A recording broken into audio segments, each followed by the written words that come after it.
Welcome to the Transition Series discussion brought to you by Off the Court of the NBPA. Today's topic will focus on financial literacy with special guest and former NBA player Jose Calderon. My name is Drew Hawkins with Edyoucore Sports and Entertainment, and I will be serving as your moderator today. Jose, it's a pleasure to be with you here this afternoon. Welcome. Well, thank you, Drew. It's my pleasure to be part of this. It's been great. I can't wait to start and to tell my story. Absolutely. Well, first things first, how are things with you and your family, both here and back in Spain, as we've been going through this unique period? Everybody's good. Everybody goes here. Really worry about my parents for a while because Spain, as you guys know, the quarantine, the confinement was really strict. They couldn't get out, only to grocery store, and that's it. So, they're older. So I was a little worried being that far from them. Everything else, here in the city, just as almost everyone, just trying to get out as minimum as possible with the kids and just adjusting to this new normal, if we can say that. Exactly. Well, good. That's great to hear that you and your family are both safe here as well as abroad. Well, the last time I was with you, we were together in Boston doing a TAM meeting for the Pistons. And needless to say, a lot has changed since then.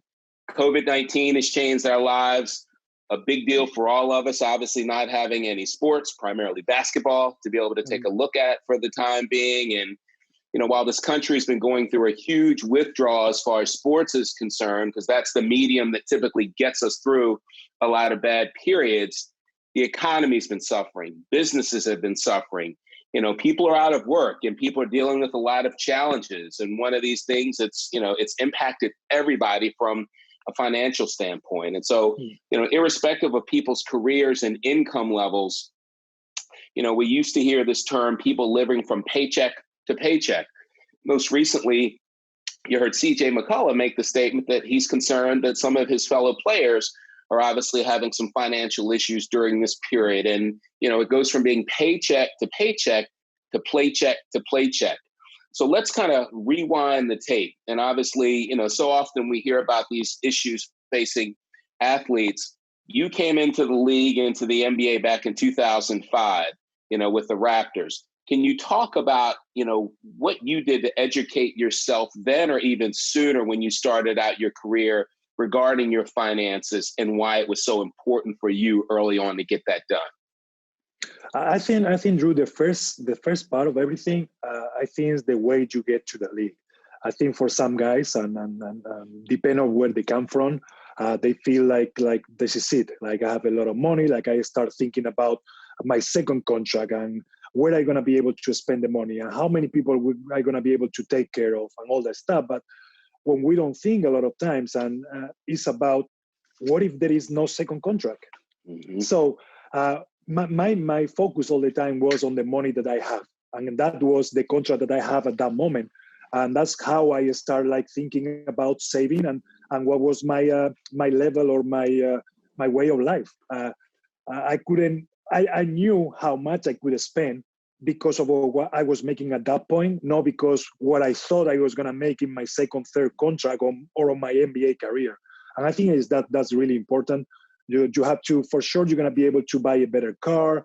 You're going to be able to maybe buy a house or whatever, but you got to really know how much money are you making, how long you're going to be making that money. And after, I think you got to have a really nice group of people, around you to help you support all those decisions that you're going to make. We're not all we're just not born and we start knowing what to do with money, how to invest, or what is the best way to save. So I think it's a little, step by step, but I think that was my mindset. This is what I have. I don't know what's going to happen tomorrow. So I got to take care of this money right now. And this is what I can spend. I have to pay this lease. I maybe can't buy the best car or the car I wanted. Maybe I go a little bit lower because I need that money for something else. So it was just trying to not get overspending, over just doing dreams that I have in my mind because maybe it's not the time yet. So it sounds like you had a budget early out of the gate and you were living off of what you were making, but putting money away. It wasn't like you were planning for, this $60 or $50 million contract down the road, but really living within your means early on and allowing that to evolve over time. Yeah, and I think that's one of the problems that with some of the young guys that I play with. What happened? They get to the league and let's say they got the minimum or a million contract or whatever, but they have to start realizing that it's not 1 million, it's only 500 after you pay the taxes at your agent, and after you got to find a house to live and you got to eat and you got to have a car or lease a car or whatever. So when you put all that stuff together, it's not 1 million anymore. Right? Now you're talking about 200, 250. What you do with that money? Are you going to spend that money as well in something else? Are you going to start saving that money because you don't know if you're going to be playing the next year? So I think that's really important. It's just like really understand how much money you really have at that point and how much you really spend. So forget about that million contract and start getting all those expenses out that you're never going to touch, that tax money or that the agent, the money you got to pay to the agent or the escrow they're going to take out or whatever. So there is money that we have, you should have in your mind all the time. So you got to know your favorite uncle quickly, and that's Uncle Sam, realizing that he was going to come in early and get his no matter what. And one more thing, even for us as international players, my first few years is not only Uncle Sam. I have another uncle in Spain, and I have another uncle in Canada as well for a couple of years too. So it's a lot of uncles you have to take care of, and that's really important. And I think sometimes we forget about it, and I think some people use that as to try to sell or to try to give us something in a way of to making $1 million. For sure, you can pay for this car. And that's when you got to be on like, no, I'm not making $1 million. I'm making this and this and this. So sometimes they try to convince guys working on that contract that is on the news when it's really, actually it's not your contract, your money. Jose, I mean, you were a young guy coming in, so very impressed that you had the discipline out of the gate to stick to your budget. But when it comes to understanding a budget, when it comes to understanding finances and investments, was that something that your parents talked about when you grew up, or was there something you had to do early on to really get yourself emerged and understanding how that game was played? I think it was a mix of my family, the way they educate myself on and more than that, just about, hey, Jose, be careful with this. You cannot spend everything. Why you don't try to buy a house?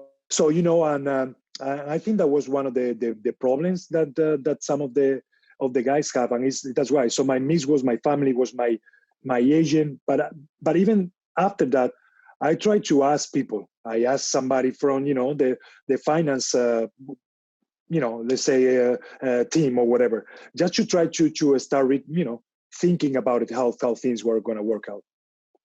Yeah, so I mean, it's interesting. You got immersed in that area. When you think about how players are educated on their finances, do you think there's a big disparity on when certain players get that information and how they get it? And does it seem like some players are more proactive than others, or more reactive when it comes to this topic? I think so. I think it's different because we all are different. We came from different environments. We come from different families, from different cultures. Now with a lot of international players with a different, the way we see money. So there is a lot of different approaches to this. I think the thing that is the most important is like, at the end of the day, it's like, it could be the agent if it's the what you trust. It could be a player, a teammate. It could be your coach. I think it's good to ask questions about things, use the veteran to ask, okay, how you guys did that? We all went through that. We all went be at some point the first time with a lot of money. So I think that was one of the things I will advise guys. Keep asking questions. Just try to get the right people, and then when I say the right people, that doesn't mean you got to be all your friends. And to tell you what you like to hear all the time. I really, I think you got to go out of the box and really ask the right question to those people. Were there added challenges being an international player that you felt like you had? You're coming from another country, coming into this league. now you talked about now having to learn some of the things that take place in our economic society and structure. So can you hit on that a little bit? I think there are different cultures for sure, and there's something that is difficult to understand. I think is the way we being educated, is the way our countries work. So it's really difficult. It's really difficult to just change that to players. I think what we have to have is just an open-minded. So it doesn't matter now in this world where you're coming from to ask about money. Because it could be interesting what they're doing in French or in somewhere in Asia or somewhere in Argentina. It doesn't matter. I think at the end of the day, it's about, okay, I know you're okay. I know you save money. I know you're doing this business. How you did it. It's not about, because there is guys who are really successful that they didn't make a crazy amount of money and they've been amazing with the money they have because they were able to get the right advices. They were able to educate themselves. They were able to learn about what they wanted to do and on those things. And I think all those little things together is what kind of create this kind of like being more comfortable on the financial part of basketball, if we could say that, of this business. You know, you hit on a great point earlier about guys having conversations with other guys, you know, and there are topics that at times are tough to talk about. And there are times where guys just don't want to act like they don't know certain things.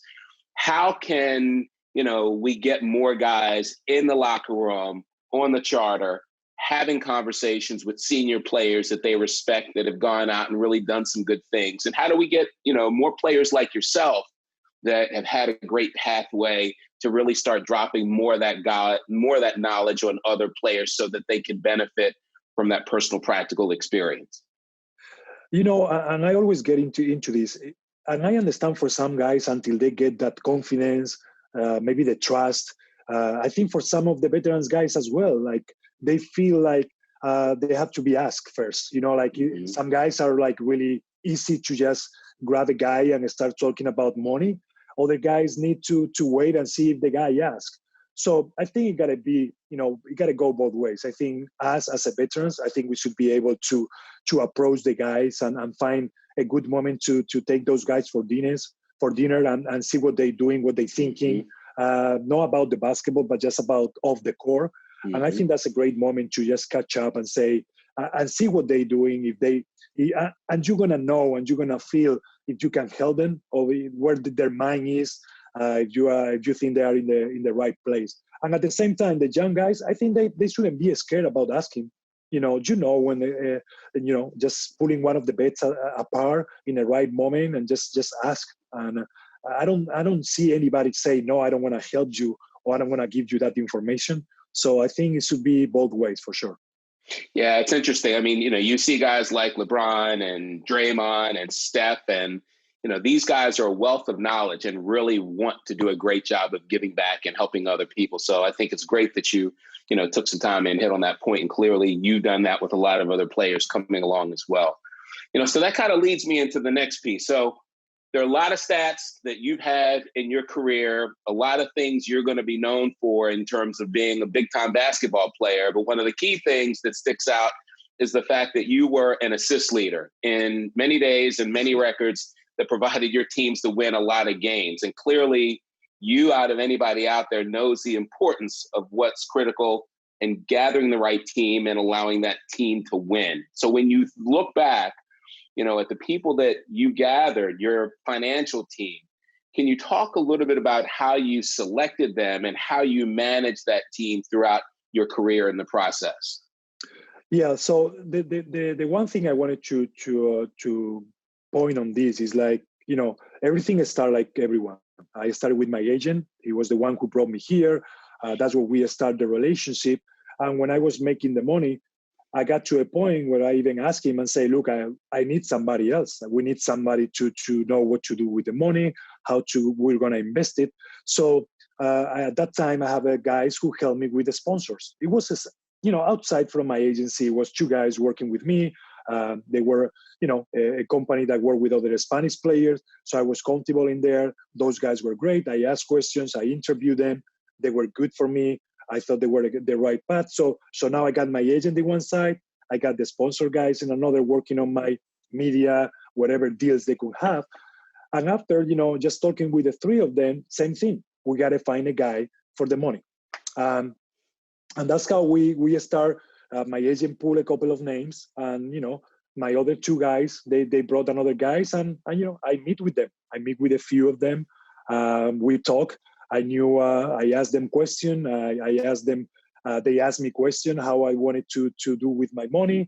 And after I make a decision, and make a decision for me wasn't about it's going to be forever.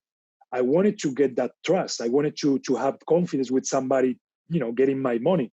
So, I just give them a little bit of my money, and they give me, some information, and we decide to, okay, let's invest in this. And this little part, we're going to do this. And I was just seeing how they were reacting. They were putting money in the same investment that I do. So that means, okay, give me a little bit more confidence. So it was just trying, it's a trust process. And that's how I build my team. Now I've been with them for a while. I always have this nice question one time, because everything I got, I send it to my guys. And one time he called me and say, Jose, I'm worried and I'm sorry at the same time. I don't know how to say, because I'm telling you no to everything you send me. And I'm like, that's why you're here. And I know some of those stuff is going to be a no, but, maybe I'm reading an investment and I don't know what it is about. Maybe you see something different, and for you it's a great idea, but I'm sending you everything. You are the guy to say yes or no. So that's what I mean about I always have that trust with that guy now, with that team. They can't, at the same time, they cannot do anything without my approval or my signature, never. So I always gonna have the last word. They cannot touch my bank accounts and nothing like that. So and I've been with them for 20 years now. So wow. So that's what I mean about trust. I think money is important, but you have the last call on everything. So don't let nobody touch in your. It's easy. It's just an email. It's just a signature. It's just a phone call. But don't let nobody just doing moves just because. Jose, so, you hit on a great point. You didn't delegate that responsibility to somebody else. And you, even out of the gate, you were the one that conducted the meetings. You were the one that made the decision and got that gut feeling. What were some of those things that really stood out to you about the individual or team that's managing your money that you ended up going with versus some of the ones that earlier on you took a pass on? I think it was about a little bit, and my team helped me in that. My agent, gave me a little bit of what he thought. And after my other team, my sponsor, whatever, they're like, this is what I think. But at the end of the day, it was, when people, the way they presented their work, how they work, who they work with at the same time. So just having that reference of somebody that maybe or somebody you can ask questions and say, hey, how is this guy? How this guy helped you do things? So not just because the guy is funny or you comfortable with him or you having a good time, that maybe not the right person. I think you have to ask questions. You have to maybe ask some reference. Maybe we're going to know somebody. There's 450 people in the NBA. So, you always can ask and join one of those guys for sure and see, okay, hey, is this guy, worthy? Can I trust him? Can I do things with him? And that's why I choose those guys. I think it was about confidence. I think it was about just trust some of my friends that they were working with this guy and they were like, look, Jose, this is working really well. He's doing the right things. He's not going to do anything trying to hit the lottery. He's going to be, whatever you want him to do. And I think that's what I needed. So that was the first step. Guys like you have come through your lives. And again, you're used to people saying yes, yes, yes, yes, yes, and accommodating. And often at times in this industry, you get professionals that are enamored by the fact that, wow, I'm dealing with this big time NBA player. Was it a big deal, and did it bring comfort for you for that person to have the capability to say no to you at times? And talk about how that kind of resonated, because that's a key piece you brought up there. I think if he was the other way around, at some point I will be like, okay, something is going on here. I cannot work with you. That's why I can say yes all the time, but that's why I brought you to this, because I need you to really see the numbers. What is going to be the future? Is this investment something I can be affording right now? Because maybe it's a great investment, but if we go back to the first contract, maybe at that time it wasn't great. Maybe now after on my third contract, maybe it's amazing and we should do it. But I think it's depending on what time of your career is. And like I said, I think the saying no, I think is really important. Like at the same time, you got to make your guy feel like it goes the other way around. If he do a bad thing with me, he knows he's not going to work with another NBA guy because I'm going to be telling everyone. So, I mean, at the same time, we are in a brotherhood. That's why I think it's good to ask questions.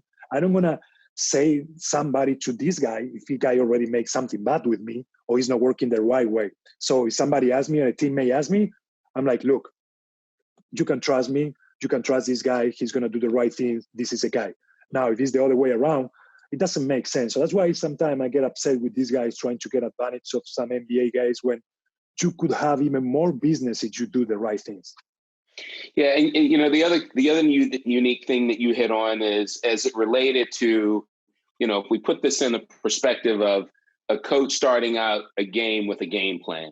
You know, you talked about the fact that earlier on you didn't want to focus on hitting grand slams, but yet you also talked about how things changed and transitioned for you as far as your investment plan and things you became comfortable with as you got to that second contract, third contract, making more money, et cetera. Can you just talk a little bit about what went through your head and how you guys made those game time adjustments throughout the course of your career as far as your finances and portfolio were concerned? Yeah, so Drew, here is like it's a little bit what I hit before. It's almost like now we're talking about the different kind of investment because now I got that second contract, and now we're talking instead of like one is it doesn't matter, it's 5. So now I know I have 5. Now I know this 5 is gonna get me, or I'm gonna be able to save X amount of money at the end of my career.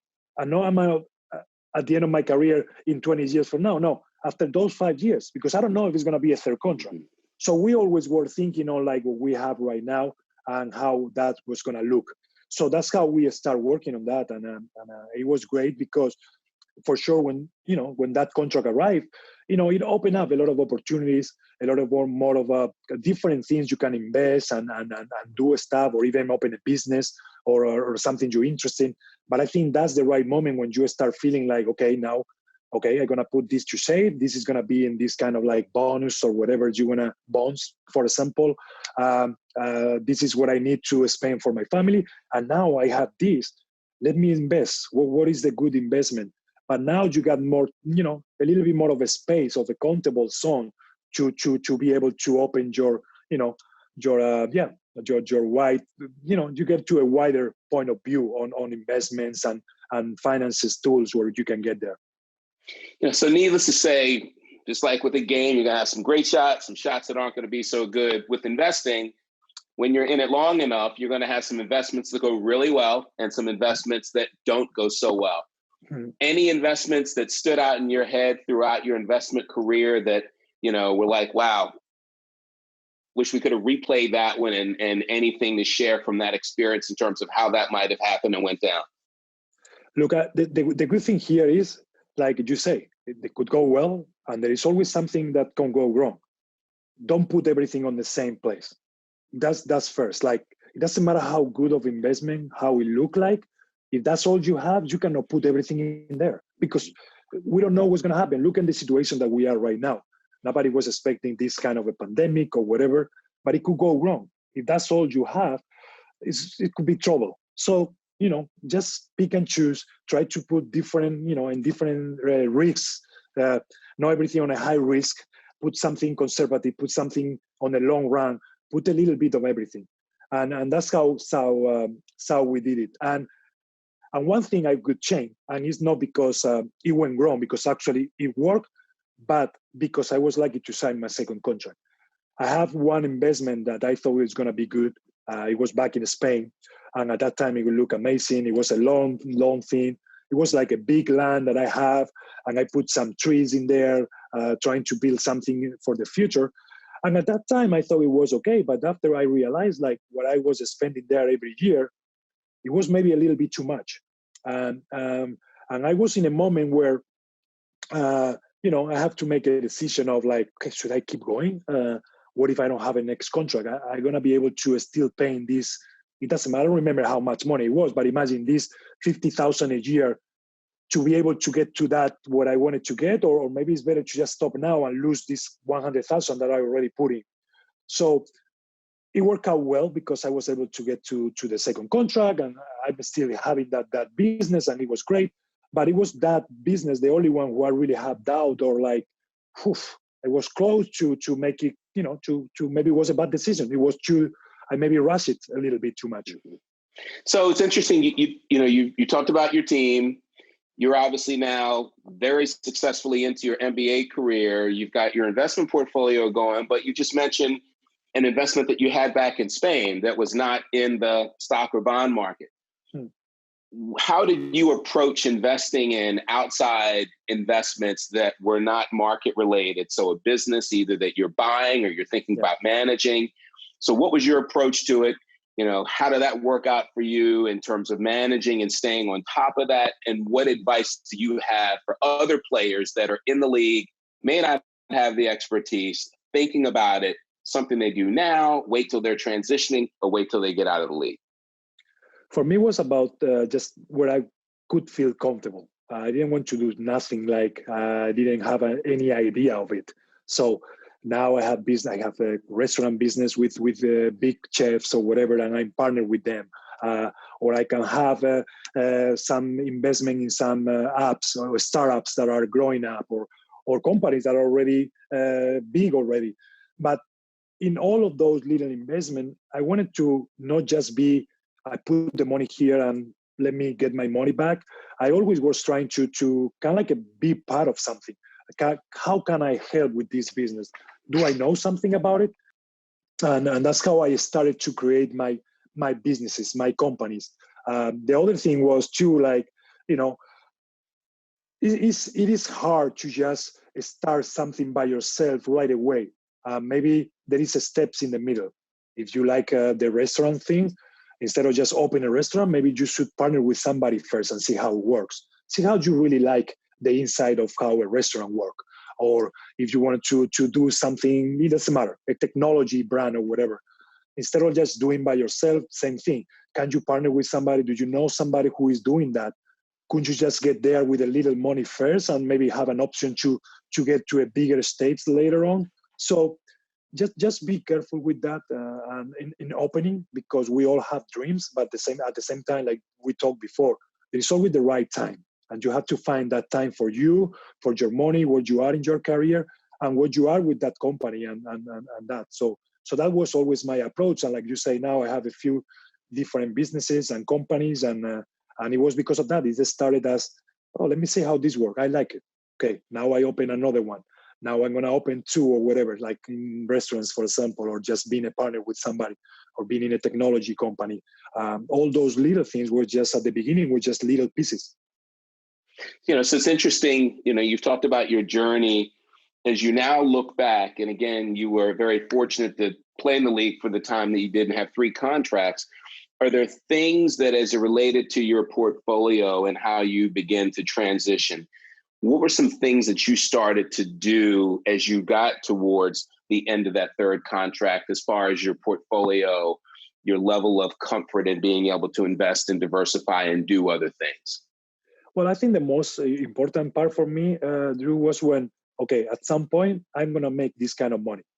So I'm not a guy who are my style, my lifestyle is not like crazy. I'm a pretty normal guy, but I got three kids in school. I got, my wife, my expenses, whatever. So the thing that I was more worried about was, okay, this is what it's getting in now, but it's going to change dramatically, totally different from what's going to happen, after basketball. So how is going to change, or is that going to change my monthly spend? That's going to change, because now I still going to have the same spending. I have the same house. I'm living in New York now. I have my same money that I have to spend for the school for my kids. So that was the first thing we talked with my team. And I was like, okay, how are we going to approach that? And one of the things is, like, if you do the right things from a few years back and all the steps that we've been talking about, when you get to this point, it's not like you got to change like a crazy thing unless you were going, buying cars like crazy or partying or whatever. But if you do the right things, I mean, I didn't really change anything. I just, yes, I'm making less money now, but because of what I did before, I can still living with the same expenses. I can still live in this apartment. I can still pay my kid for this school. I can, still figure it out because there is a lot of money invested already that is giving me that percentage back for me now to be able to keep, in this line. So it sounds like you were pretty tight. You obviously had your hands around your plan, your budget, and all these other things were in line. So you also talk about the fact that you relied and utilized the members of your team.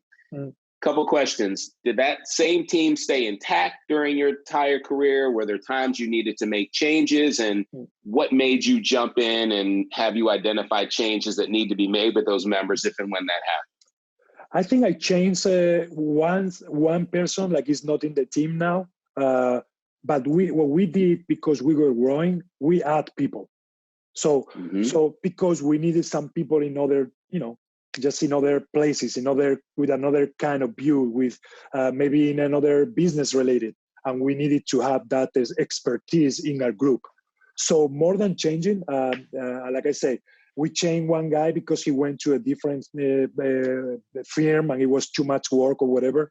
So it wasn't like he did nothing wrong or something like that.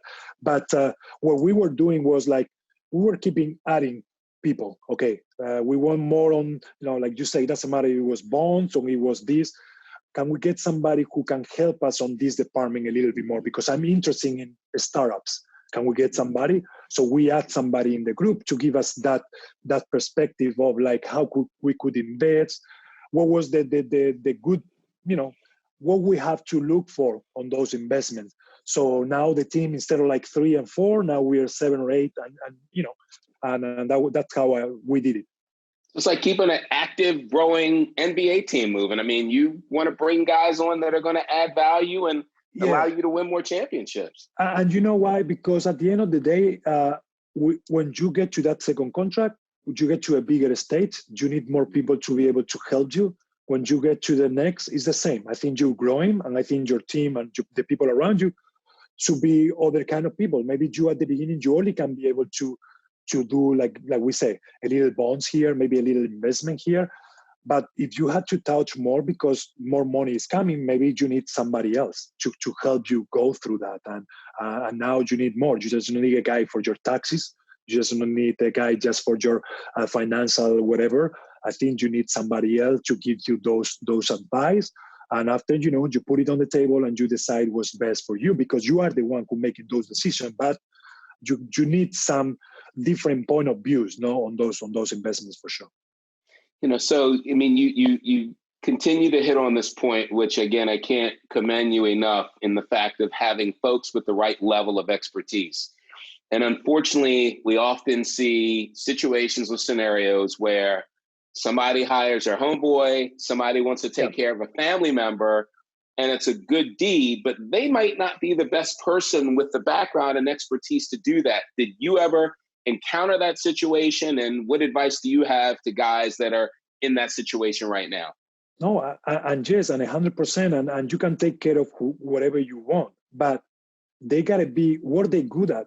Like my dad, I took care of my dad, and he worked with me, but now he worked on all my camps because he was a basketball player. He cannot be taking care of my money because he never had that kind of money.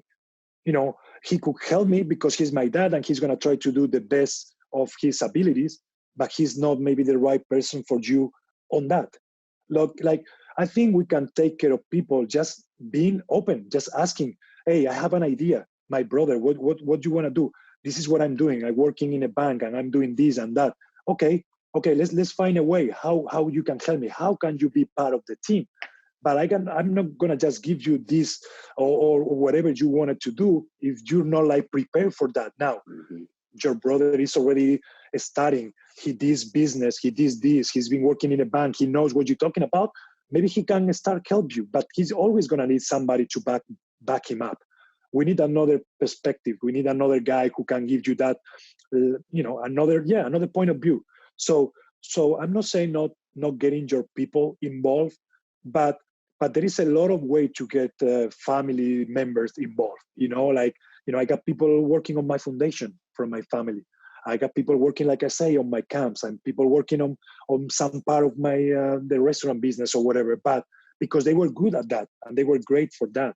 Now, I cannot ask my like I say, my mom or my dad about what I should do with this money. Should I invest in bonds or my portfolio? They have no idea.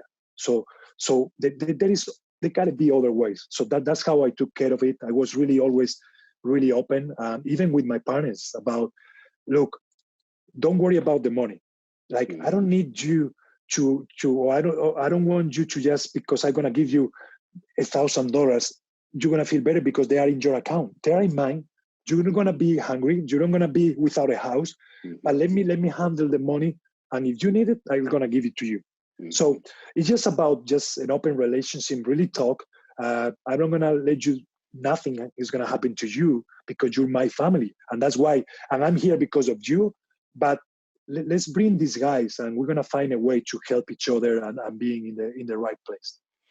So Jose, you just transitioned in, and obviously family, taking care of family, taking care of your loved ones is a big deal. And so many guys come into the league from a variety of backgrounds. You come from another country, so there could be nuances related to your culture that are obviously different from the family dynamic than what we see here in the United States. So how did you approach the whole family piece out of the gate in terms of money, allowances, people you wanted to look out for, take care of, having that conversation? Maybe culture is different. I think maybe in Spain, maybe the family is different, the way they treat that. But at the same time, we have people asking my parents for money, same thing. But with my parents, I was really great and open, and it was easy. I think I was lucky to have the parents that I have. We didn't came from a big money family. My dad worked in a family. My mom had a little grocery store back in Spain in a small town. So we were okay. We didn't have craziness. We were good, just a good family. But I think at the same time, what it changed is like, okay, guys, if I can, mom, as soon as I can, I'm going to be able to close that grocery store so you can just be home, relax, do something else. Like, I don't want you to work for 18 hours a day because, I'm going to try to do that. Like, I know you've been carrying the whole family, and that money was all for our food and for everything. That's going to be my first step. Hopefully it's next year. My mom was the first one to stop working on the grocery store, and we closed that, and we were able to have my mom home almost right away. My dad was the year after he stopped, but he was still working on a factory and with friends, and he got friends saying, your boy is already playing NBA or whatever, and you're still working in a factory. What is that or whatever? And my dad, I know that he got trouble with that sometimes because I know he was like, right. At the same time, he was thinking like he's a human, and he was like, I think he did. I maybe put him in trouble in a few times just because he didn't know how to answer those questions to those people approaching him. But I was really open with him. The next year he stopped, and I'm like, Dad, don't worry about it. Like I said, like, you okay? I'm okay. That means you're okay.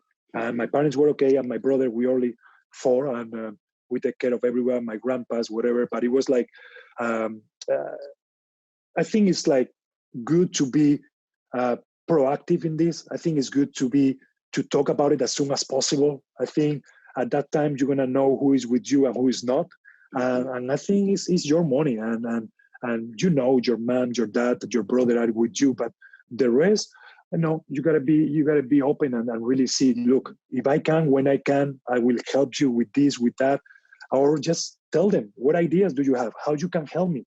Let's work together on something. Maybe your first investment can because one of your cousins have a little store that you can, maybe you like what he's doing. But I mean, just be proactive, be open, talk about it. Don't wait until that phone start ringing sometimes. Did you ever have any tough family conversations that you remember, a family member reaching out saying, hey, I just saw what you made and I need you to hook me up? And how did you deal with that? Did that change anything with that relationship? You know what? I think because I was really clear from the beginning, I think they never approached me. I know they approached my parents. I know they called my parents to say, can you talk to Jose because I need this and we owe this money and the house and now I'm not working. And I was settling a few times. I was able to, okay, how much they looking, what is the problem? And my parents really told me like, look, it's true, this is what happening. Maybe it was only $500 or whatever. Maybe we're not talking about crazy money. So that's why I handled. So, but I was pretty clear. So they never really approached me. They knew if they needed something, they could call me. But so that's why I stopped a little bit that craziness. Like I know some of the guys have, like, hey, give me this, I need this. No, like let's talk about it. Let's see what it is, how it is, and let's figure it out and talk to your guys and to your the people you trust, and even talk to your family. They know when it's real, when it's not. What the people are doing with money. I think that's important.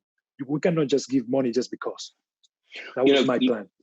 And it sounds like you were all over it. So as you began the transition out of the league, were there conversations that you had to have with your family for them to understand that the checks are going to get a little different, life is going to change in some ways, and how, this process is going to continue to evolve over time? Yeah, and I think I have to say this. I was lucky enough to have the contracts, and like now for me, like I say, it didn't change like crazy because I was working already all these years to get to this point where I will be able to keep, living the way I was living, doing the things I was living. Like I say, pay the school, my house, or whatever. So the most important part of all of this is like all the steps. Just go step by steps and everything is going to take care of it. If you do the right things, when you get to that point of that transition where you're going to be able, instead of making 2, making 100,000, you're going to know how you're going to handle that because you've been doing it already. But you got to have it in here. You got to do the right step. You got to learn. You got to study and know what you want and how you're going to handle that money. So at the end of the day, Drew, I think it's a process. I think if you're doing the right things from the beginning, you're going to be prepared for after, that transition. If you're not doing that and you're trying to prepare yourself the last year or when you're already out of the league, you're in trouble because it's going to be impossible. It's going to be too late. So you had checks and balances there, ready for that transition. On the checks and balances front, again, great situation with your team. Did you have any checks and balances on the members of your team to make sure that they were doing what they needed to do and somebody looking at it from a third-party perspective while you were going through your career? Yes. And then, like I say about adding people, I think at some point we were just adding people to see how things were going, how the contracts were signing and how they were redacted. And at the same time, same thing, I was open with everyone. I wanted, like, for example, like we talked at the beginning, my advisor or whatever, at the beginning, he was investing some of his money with me. So that gave me that confidence and trust. Okay, he's putting his money, I'm putting my money. Okay, let's see how things go.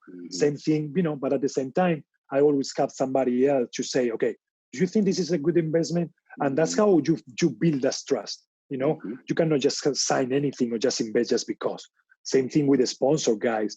And that's kind of like easier, but sometimes you really gotta know, okay, this is what I'm making. Is this something? Just talk even with a brand or somebody else to really see what's going on, and it's not something different, And so we always were adding people just because of that, just because of like making sure everybody's on the same page, everybody's doing what they're supposed to be doing, and and none of my guys are exclusively to me. That's one of the things I wanted to clear. Like they work in a big firms.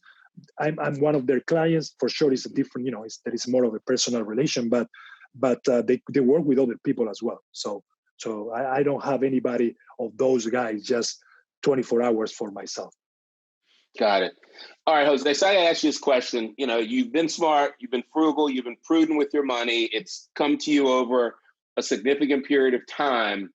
But every now and then we all get lucky, and potentially some of us have this unexpected windfall. And so I think you had a very unique windfall on March the 1st, 2017.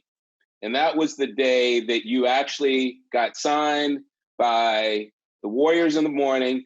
A few hours later, you were waived by the Warriors because they discovered that, again, one of your former players, Kevin Durant, had gotten injured and they needed to bring a forward in as opposed to a guard. So they agreed to pay you $415,000. And by my numbers, you made $207,500 an hour that day for the 2 hours they signed you, because they honor the contract, I think. So what did you do with that lump sum of money, and advice you have to guys that get these unexpected windfalls to come in? Okay, so that was, it really, what happened was, like you say, I signed with the Warriors. Kevin Durant that night got injured. So a few hours later, they had to go and they signed Matt Barnes. What happened is, and this is what I think the way I am and the way we work with my team, it was this. They say, don't worry, Jose, we're getting you paid. We said, don't worry, Golden State. It was in a different situation. We talked to Atlanta, and what Atlanta did was pick up my contract. So we were trying to get the Warriors not to have to pay for that money. I could, maybe in a different situation, I was thinking about getting that money for 2 hours. But because of like my reputation, the way I am, the way I feel, I didn't deserve that money. I was lucky. I was already sad enough that I couldn't make that team because they end up winning a championship. But on the money wise, it wasn't with basketball, but it was with another thing. We bought and we have investment in a company that we thought it was just because, and from 20,000 went to a craziness. It was unexpected. What you do, same thing. You're really happy for sure, but when that thing happening and it's unexpected, it shouldn't change anything. It's about okay, now I can spend this money on something. It's about, okay, we got this. What's next? Where we can invest this money now, because now we got another extra 400,000 or $500,000 or whatever. So it's just being careful with those unexpected wins, because sometimes we get comfortable, we get out of our thing. And sometimes I sound like I'm so, no, hey, I'm going on trips, I'm enjoying my money, I'm enjoying my life. It's not like I'm only too worried about money.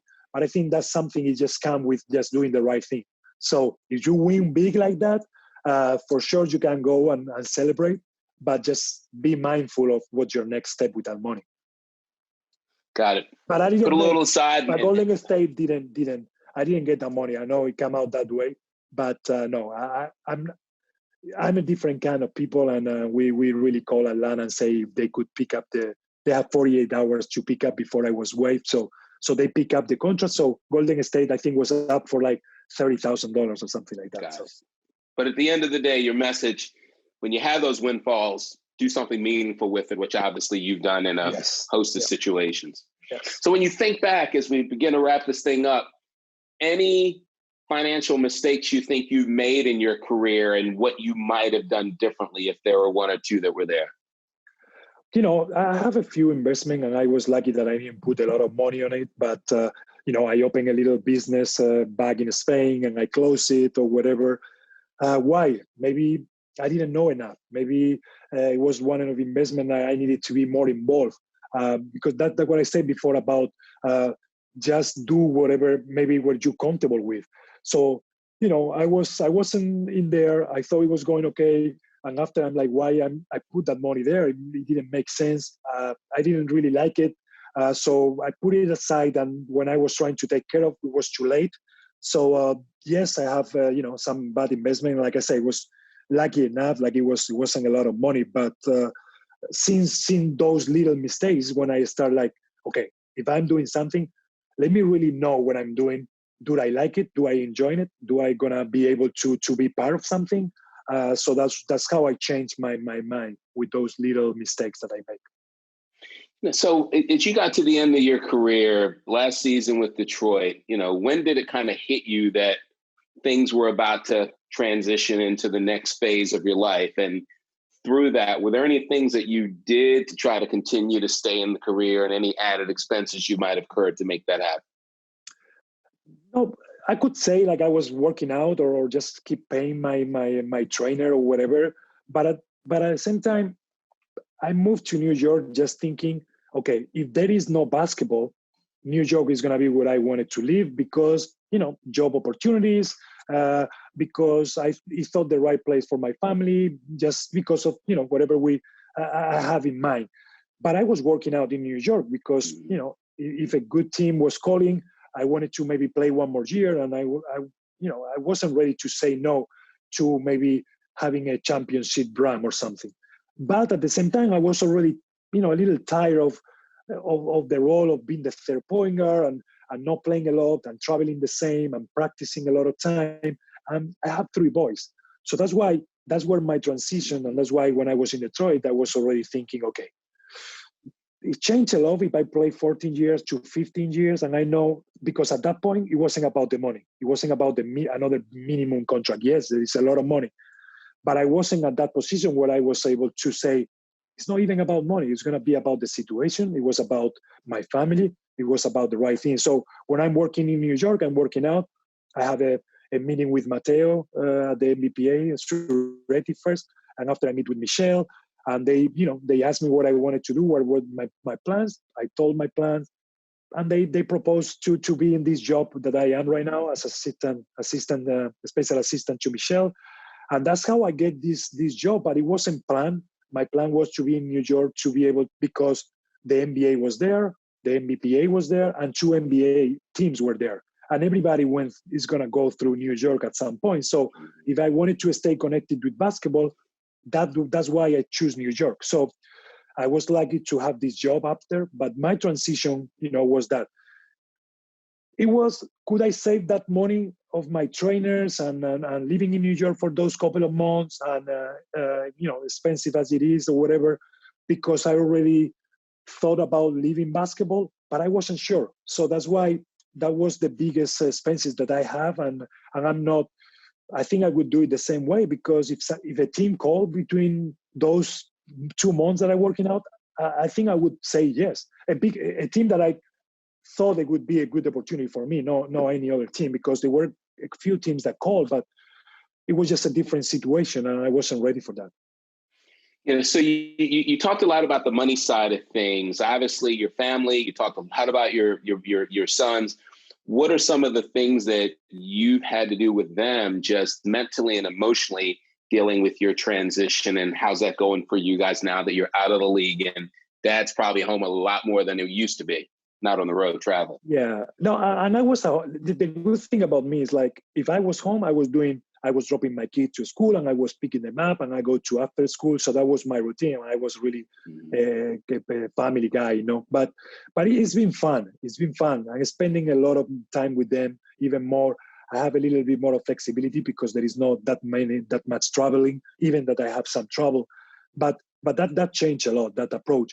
But it's fun because my little one is still asking me, are you going to play basketball again? Daddy, when do you start playing? And I'm trying to still explain to him, like, no, that's gone. Like, I'm not going to be playing anymore. Now I'm working, on basketball, but on the other side of basketball and another side of the business of the NBA.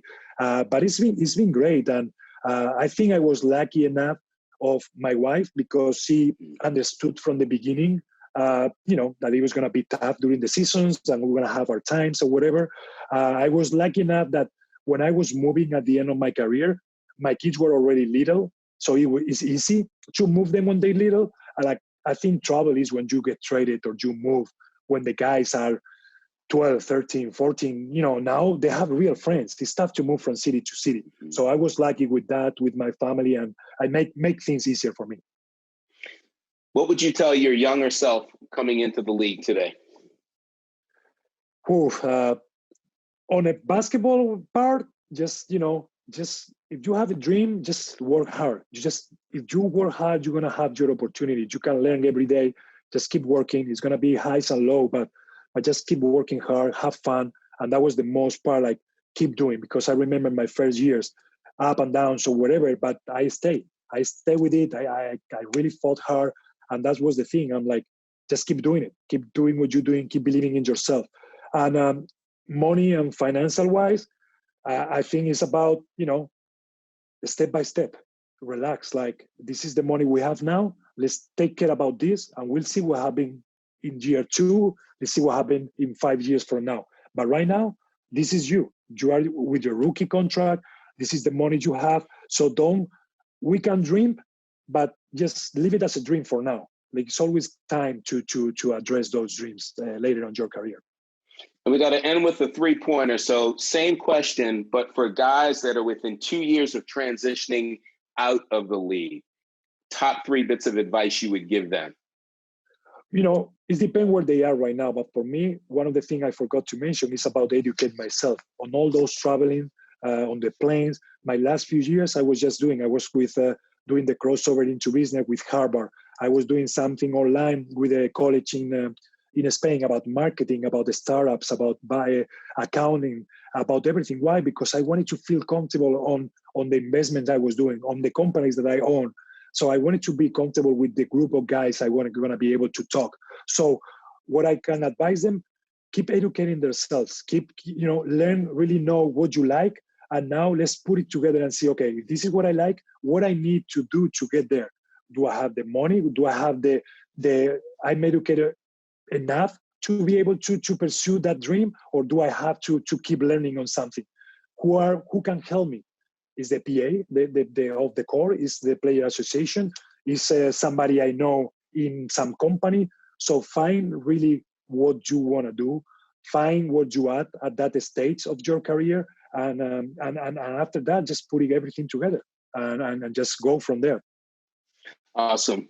Well, Jose, thank you for your time. Again, congratulations on an amazing career, both on the court as well as off the court. And we will continue to keep our eyes on you as your leadership progresses and your new role with the NBPA.